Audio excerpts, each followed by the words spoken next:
first question I have for you is, I'm sure a lot of people have asked you this. How did it all begin for you? Because I see your career path, right? You were a brand manager at ITC, and from ITC to start something like this, it's quite a shift, right? So, what kind of prompted Mhm. you to start GoDesi, and how did it all begin? So, I mean, it was not by design, right? Most entrepreneurship journeys are by design, but in my case, it was more by chance. Hmm. Um, I had post ITC, I had joined another startup and I was heading marketing and sales and distribution for them for close to a year.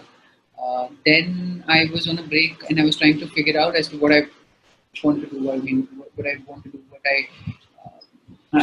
I mean, you can call it a midlife crisis, but the idea was to try and find something that I'm genuinely interested in doing. So one of the ways of doing that was to travel across the country and the world. And I was traveling in Western Ghats when I came across these really awesome desi lollipops, which are Okay. basically which was being sold at a chai tea shop, chai tea tapri. Hmm. And I Okay. was famished, and I just had those, and I just asked the shopkeeper as to where did you get these from, and he said Huh. that this was manufactured by a local self-help group. Right. So the next thing that I know is like, okay, I mean, I'm on a break. Let's maybe try and help these guys out. I pick up 30 kilos of their Whoa. self-help group Okay. stock, and we set it up in a flea market in Bangalore. This was in Okay. Chitrakala Parishad, and we had bought the entire stall for 3 days for somewhere around 10,000 rupees or something, and then we're like, okay, we'll sell it out and see, and whatever the proceeds come, we'll give it to the SHG, and that was supposed to be the be all and end all of it.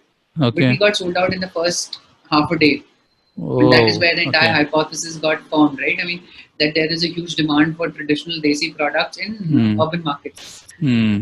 and that got me really excited. And with my ITC and FMCG background, I thought that, I mean, um, who better to capitalize on this opportunity than myself? So Right. I picked up a Tanzo bag. I mean, the bags that courier guys Huh. have Huh. from Huh. Amazon. Right. Put 18 jars in it of the desi puffs and started distributing it around retail outlets Wow. Okay. Okay. around my house. Okay. And that was the start of Go Desi. Wow. That's how Go Okay. Desi started. That's insane. That's insane. Because I mean, I only thought this was like a digital only kind of a brand. I mean, I didn't know that this was the start of it, right? I mean, from a retail Yeah. outlet to Yeah, I because mean, we were this. supposed to be only a retail only brand because I never thought that you could sell candies online. But now Hmm. today we sell 55 or 60% of our total sales in only on our website. Wow. Okay, that's amazing, and it's quite an inspiring journey because, you found something interesting, and then you came back and you kind of packaged it in a way that it's really nice, and that brings me to my next question, right? I mean, this actually really helps rural women out there, and sort of even your most of your workforce is women, right? That's correct. Yeah, yeah, yeah. Right, I right. mean, actually, 80% of the total people employed by the organization or employment created by the organization is for women. Wow. Okay. Okay. Yeah, that's simply outstanding, man. Because not many people actually go out there and create a brand like this.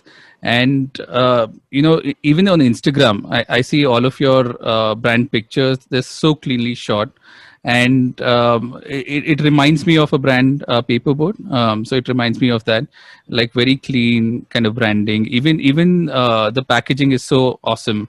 So how did you manage to Thank you actually so much. go from, like, I'm sure there was a lot of R&D done in terms of even getting this candies in the packaging where it actually stays in for a longer time. So how did you manage to kind of do that? I think for us, the entire journey was very iterative. So we never thought as to, okay, what will happen when, say, we manufacture 1 lakh pops a day. So we Hmm. said, okay, now we are doing 5,000 pops a day. Let's figure out how to get to 10,000. Hmm. And let's figure out how to get to 20,000. So initially, we started with pops with just the pouch and a sticker on it.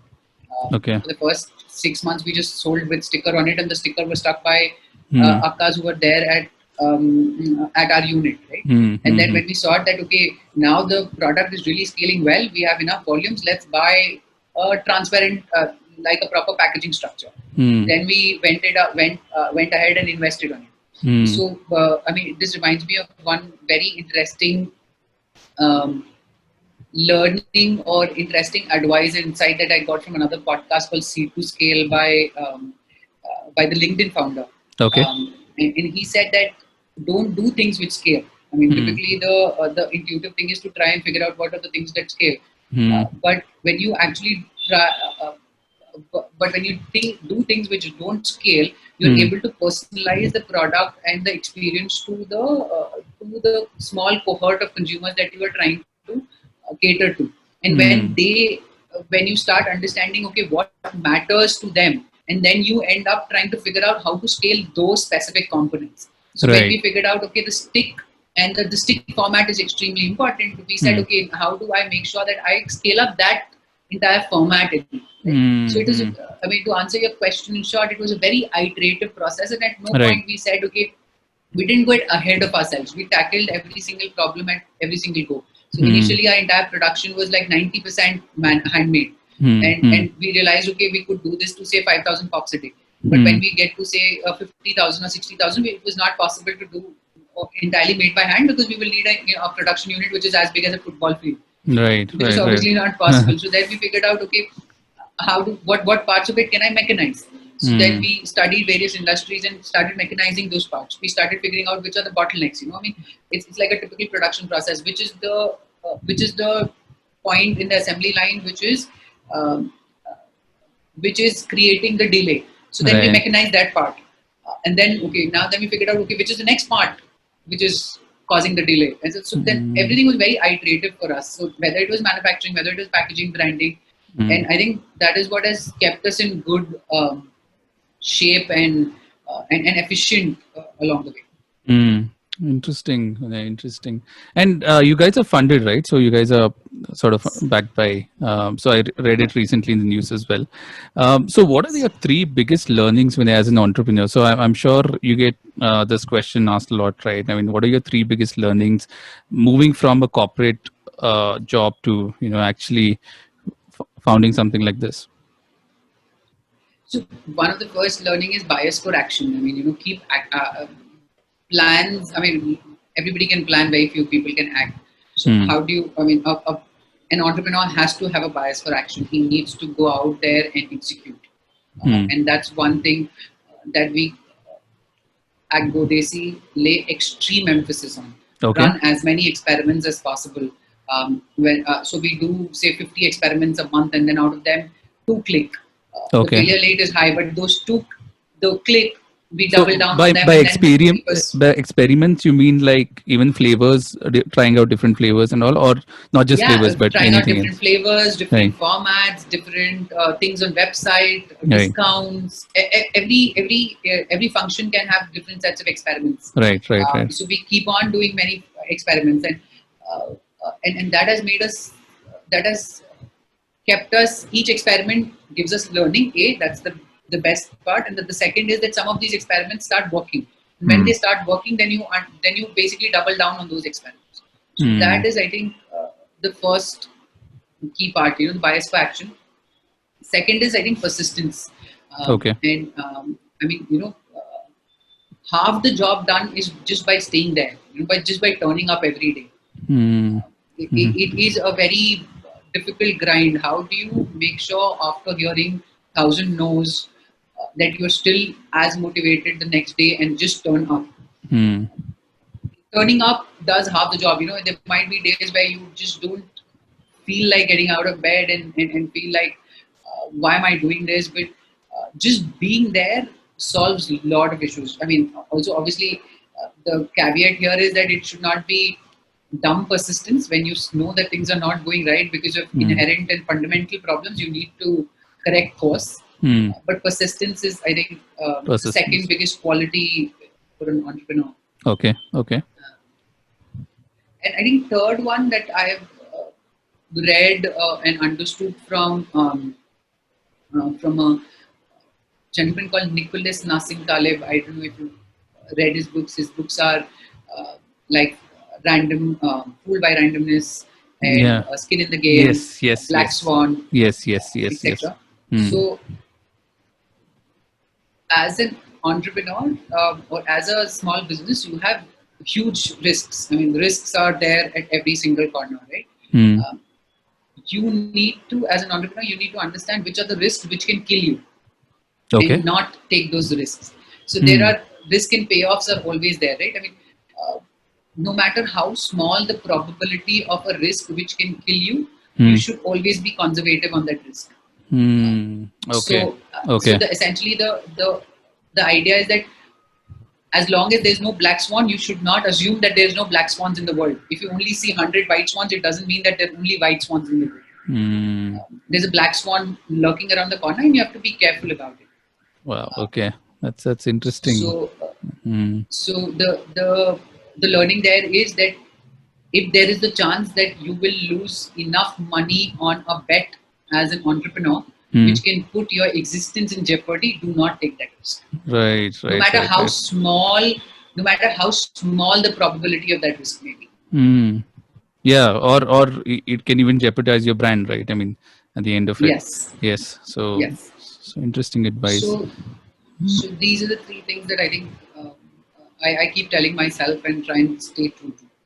Very, very interesting advice. Vinay. I think all aspiring entrepreneurs out there, I think these three things you should definitely keep in mind.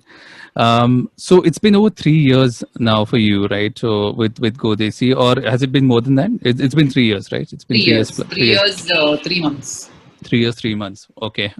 So in terms of expansion, even for the products, right? So I recently saw you guys, you launched this whole immunity stick, right? So which was more like a Chavanprash on stick. So you are coming up with different products as you go along, and which is much needed now because of COVID and all of that as well. So what are your plans for the next, say, this 2021? So are there new products in the pipeline? Is there something new happening that you want to tell us? Yeah, I mean, quite a few things happening on the product front. So we look at our product portfolio strategy as an intersection between the brand, the back-end strengths that we have, which is the sourcing, whether we source tamarind, jaggery, or any unorganized product, and the channel being the online sales and the retail sales that we sell through. So we see anything which come as an intersection of these three strengths that we have, we try and work on those. So we are coming up with multiple new flavors in the Desi Pops. You will be seeing 2 new launches in mid of April in the Pops flavor. Okay. And we are also entering the Rupee 2 segment. Again on the stick, on the stick flavor. Okay, on the stick. Okay. We've recently launched 2 flavors on the chart front, which is the sun-dried format. So we have 2 formats, Desi Chart and Desi Pops. Right. I did try in the Desi Chart, lemon shot. Yeah. Yes. So in Desi Chart, we've recently launched pineapple and mango. Mango has been doing extremely well. So these are 2 new products that we've recently launched, and we are also in process of launching a Rupee 2 product, which should be out by end of May. Okay. Or mid-May. Okay. And mid-May, and another new category altogether, which is also early May. So that's going to be a big launch for us. So these are some of the key launches which are set up. I mean, essentially the idea would always be all our products would be connecting back consumer to their roots, and something which has been unorganized, and our effort to try and organize that. Okay. That's really interesting, because I'm always looking forward to the flavors that you guys have. So this is what it looks like for people who don't really know. This is what the Imli looks like. So even in Imli there are 3 variants. Lemon chart looks like it. Okay. Okay, interesting, because even in Imli there are some 3 flavors, right? So within Imli, I think there's some extra spicy variants that you made within the flavor. Yes. Yeah, which is interesting. Okay, so coming to as a brand guy to another brand guy, so asking this question. So coming to your whole brand strategy, right? Right from your Insta to your digital, because it's quite bang on, because anytime anybody searches for a certain keyword, your thing turns up, which is a certain relevant keyword, right? So which means there are a lot of followers even on your Instagram page. So is there any plan of actually building in, say, a loyalty program, or say getting into the content game, where you actually create content which is relevant to your target audience that's there? Yeah.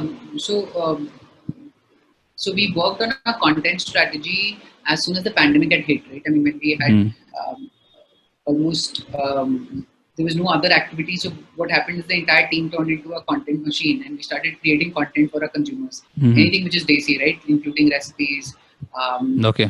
yoga videos, gardening. Uh, I mean, and nuskhes, remedies, everything. Mm. So we Mm. did a lot of that, and that got branded under a property called Desi Nukkad. Hmm. And that Desi Nukkad has now clocked more than 2 lakh views Okay. on our Instagram channel, Okay. Okay. and Okay. has given more than like 1 million impressions, or I think 2 million impressions if I'm not wrong. Okay. Okay. So it's done Nice. really well for us as a content strategy, and we're doubling down on that and trying. You will see more content. Mm. Till say maybe a couple of months back, the content was not very polished. Okay. It was, the idea was to get the content out, and now I think we will be moving towards how do you polish the content and stay true to the brand as well. Okay. Okay. Okay. So, Mm. Okay. and so that is on And more video the content, content front. hopefully. Yes, mostly video, very Mm. little video. Mm. Hopefully some audio content as well, but mostly video. Okay. Okay. Okay. Okay. Nice. Nice. That's on the content front. In Mm. terms of loyalty, uh, we are working on a loyalty kind of program, Mm. but we really don't want it to be another points game and Yeah. Yeah. another buy XYZ and you get extra points. And so we're really thinking hard as to how do you make it a loyalty program, which, I mean, rather than calling a loyalty, how do you make it like a community program, a community which consumers want to be a part of? Mm. So that's something on the pipeline, and I think you should see some results coming out of it Mm. by end of May. So, I mean, how we're looking at, so fundamentally, how we're looking at loyalty is how do you build a community of people? How do you build a, a program which offers more to the consumers than just our products? Right. Right. Right. Right. Right. Right. Maybe I'm just saying of the that right t-shirts or caps or I don't know. I mean things like these I mean, or the idea is not only just to sell them, but how do you keep them engaged? I mean, engaged. why would Yeah. I want to wear a Go Desi cap? I mean, Cap. Yeah. I mean, to be really honest, I'm not a Nike, Mm. so I don't know if people would be interested in. But if I'm able to create a sticker or something which says something about me as a consumer by Mm. flaunting that, Right. then that could something be more useful. So how Mm. do we be more useful to our consumers and to our core consumers is how we're looking at Okay. Okay. thinking through this. Okay. Okay. But it's very nebulous right now.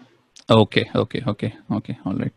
And in terms of entering into the physical store space, because I know it's always an expensive game when you actually try and play the retail game, right? Versus the digital game, right? So because digital, you guys are, really present in the right circles, even on Amazon, even your own channel, it's all there. Yep. But are there any plans of actually, say, getting into, these outlets you have your supermarkets and these chains and actually being there? Oh, I mean, so we are in today 5,000 outlets as we Oh, okay, speak. I mean, okay. we have a very significant retail distribution. So almost 40% of our total sales come from retail sales. Oh, okay, okay. Um, Interesting. and to my mind, a food brand, it is essential to be present unless until and a category that we are in, which is an impulse-based category. Mm. It's important that retail becomes a very good touch point to keep Yeah. reminding the consumers about our brand. So Mm. we are in retail, and like any channels, it has its pros and cons. Mm. Um, retail is a much more sustainable channel. That Right. is, I mean, once the investment is put in, the Mm. sales are pretty much regular and predictable. Mm. Whereas online say, and it's a channel which is owned by you.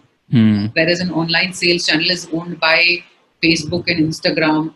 Right. to a great degree for most of the D2C brands. Right. Right. Right. Some D2C brands which have become brands in the real sense will have organic traffic. Mm. Um, and Right. then Right. once till the point you don't have organic traffic, it's usually bot consumers, right? I mean, Absolutely. bot, yeah. Absolutely. So Even when I was at Fresh Menu, this was the thing that we were always battling, right? Because having your own website and your own app versus the ones where the aggregators like a Swiggy or a Zomato, where it's at the end it's a customer of a different aggregator, which you're just paying there to be there, right? So yes, so yes. essentially that. A- Absolutely in Bangalore, and not only that, uh, the other thing is that if you are your own platform, how many of your consumers come to the platform by typing your web address Right. rather than uh, rather than looking at a picture and then coming to you. Right. Uh, Right. Right. Right. so I Right. think that's the biggest measure of success for a D2C brand, if any. Mm. Mm. So Right. so online is a great channel to get people to try your product, build loyalty, um, and get consumers to expose to many other aspects of your brand, Mm. Right. many new products. It's much more easier to launch online as compared to retail. Right, right, right, So I right, think right. both these channels mesh very well together for a modern brand, Mm, where online channels can be used to get consumers to try your product, get consumers to know more about your brand, launch new products, test many more flavors, create a community of very loyal consumers, right. do market research, do a lot of data churning to figure out who your consumers are, and then Mm, use all of that to build your retail at the same time. mm, So I think both of these channels really mesh in very well together. right, right. They work hand in hand for sure. Um, so great, Vinay. So I think these are some really good insights, and to hear your story from where you actually from Chitrakala Parishad to now, it's like a complete game changer, man. So this segment I want to do is called Your Story in One Word. Okay, so where basically I'm going to ask you a question and you have to answer in one word. It's not like a rapid fire. Mhm. It's just you answer in one word, basically, right? So are you ready? Yeah, Yeah. Okay. Okay, so one word to describe your journey as an entrepreneur. roller coaster. I mean, I think most of the people would just say roller coaster. Okay, okay. One word to describe Go Desi as a brand. If you had just one word to describe your Honest, brand. honest. Okay, okay, right. An idol or a mentor that you look up to. One person that you have to choose. It doesn't necessarily have to be an entrepreneur. Or I think it's a mix of mentors. I mean, unfortunately, I don't have. I mean, I learned so much from so many people. hmm, It's just like a mix of. Uh, there's so many. I mean, I've learned so much from so many people. It's just like I don't have like one single person. okay, if you had to name like three. Three um, guys that I have. I mean, it'd be so unfair because you know what I really feel is that Hmm, a lot of people, and usually individuals have very successful individuals have specific insights into say a particular field in which they excel in, right. and and if you listen to their podcast multiple times or hear them or watch their YouTube videos, Hmm, those are like two or three distilled insight which can be like for one individual throughout his life, two or hmm, three, hmm,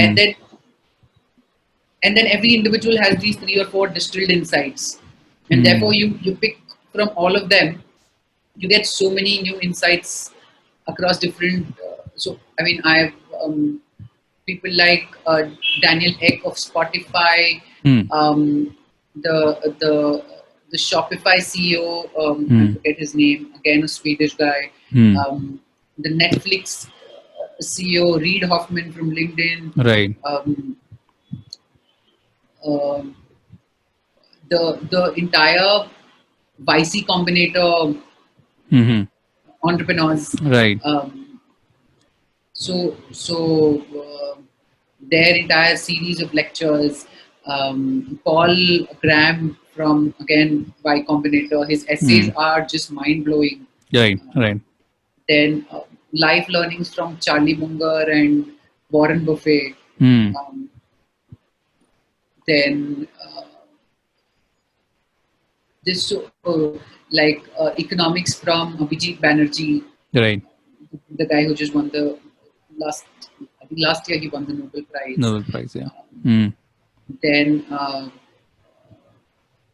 so I So yeah, mean different they're just people, like different. different people, different Right. different learnings. Right. Right. Right. Right. Right. Right. Yeah, I think it's not fair to actually name an idol mentor like one person. All right. So moving on, favorite book of yours that you would recommend to an aspiring entrepreneur? I just finished reading Hard Things About Hard Things. Okay. I've heard a lot of good things Really about that. good book. Yeah, a really good book. Okay. Okay. It's a very good book. Okay. And the last question: your favorite inspirational movie that you always go back to and like watch, or like. I watched this movie when I was, I think, very young. It was called Remember the Titans. It was about this Yes. Daniel Yes. Washington Yeah, I've seen that. training a group of. Yeah. I mean, it has that racial Yeah. overtones as well, and it's just a beautiful movie. Yeah. I mean, I don't know if I would still get motivated by it, but I really like it. Yeah. Even I remember that. That And The and for. Last Samurai also. Okay. Yeah. Lots of them. Any uh, underdog movie. yeah. Forrest Gump. My favorite. Yeah, first number. Great, great, Vinay. Vinay, this has been so good, and and I don't think we've never really sat down like this and had a chat, yeah, and this has been so well defined as an entrepreneur, your journey, and so much of learnings, right? So basically, you read a lot, you watch a lot of videos as well, which kind of keeps you sort of have different perspectives of different things, so which is great. And thank you so much. And any last comments that you have? No, I mean, thank you. These conversations really help us, also help me reflect on what my thought process is. So they're always helpful. All right, Vinay, and all the best for all the new launches Thank you so that are much. coming up. And we'll be in touch. Yes, thank you. Thank you so much.